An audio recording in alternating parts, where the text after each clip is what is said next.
The Book of Acts chapter 18. Paul in Corinth. After these events Paul left Athens and went to Corinth. And he found a Jew named Aquila, a native of Pontus, having recently come from Italy with his wife Priscilla. Because Claudius had commanded all the Jews to leave Rome, he came to them. And because he was of the same trade he stayed with them, and they worked together. For they were tent makers by trade. And Paul was reasoning in the synagogue every Sabbath, and trying to persuade Jews and Greeks.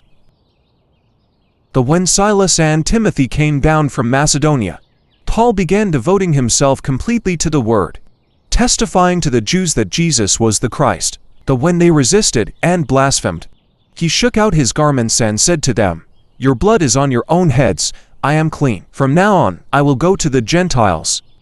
Then he left the synagogue and went to the house of a man named Titius Justus, a worshipper of God, whose house was next door to the synagogue. Crispus, the leader of the synagogue, believed in the Lord together with his entire household, and many of the Corinthians, as they listened to Paul, were believing and being baptized. And the Lord said to Paul by a vision at night, "Do not be afraid any longer, but go on speaking and do not be silent, for I am with you. And no one will attack you to harm you, for I have many people in this city." And he settled there for 1 year and 6 months, teaching the word of God among them. But while Gallio was proconsul of Achaia, the Jews rose up together against Paul and brought him before the judgment seat, saying, "This man is inciting the people to worship God contrary to the law." But when Paul was about to open his mouth, Gallio said to the Jews, "If it were a matter of some crime or vicious, unscrupulous act, O Jews, it would be reasonable for me to put up with you. But if there are questions about teaching and persons, and your own law, see to it yourselves. I am unwilling to be a judge of these matters."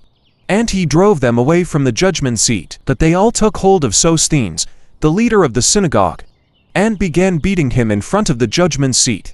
And yet Gallio was not concerned about any of these things. Now Paul, when he had remained many days longer, took leave of the brothers and sisters and sailed away to Syria. And Priscilla and Aquila were with him. Paul first had his hair cut at Cenchrea, for he was keeping a vow. They came to Ephesus, and he left them there. Now he himself entered the synagogue and reasoned with the Jews. When they asked him to stay for a longer time, he did not consent, but took leave of them and said, "I will return to you again if God wills." And he set sail from Ephesus. When he had landed in Caesarea, he went up to Jerusalem and greeted the church, and went down to Antioch. Third missionary journey. And after spending some time there, he left and passed successively through the Galatian region and Phrygia, strengthening all the disciples. Now a Jew named Apollos, an Alexandrian by birth, an eloquent man, came to Ephesus, and he was proficient in the Scriptures. This man had been instructed in the way of the Lord, and being fervent in spirit, he was accurately speaking and teaching things about Jesus, being acquainted only with the baptism of John.